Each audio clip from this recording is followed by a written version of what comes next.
சாதனை காணொலி மூலமாக அவளை சந்திப்பதில் மிகுந்த மகிழ்ச்சியாக இருந்தது. வேதனை அடைகிறேன்.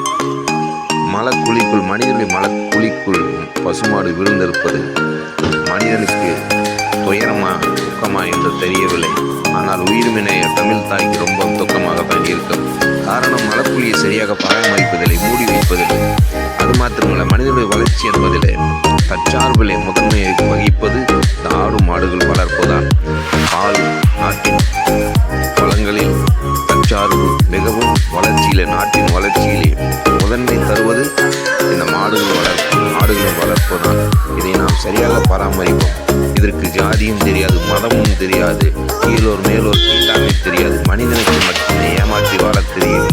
இவந்த உயிரினங்களுக்கு உயிர்மை நேயம் மட்டுமே தெரியும்.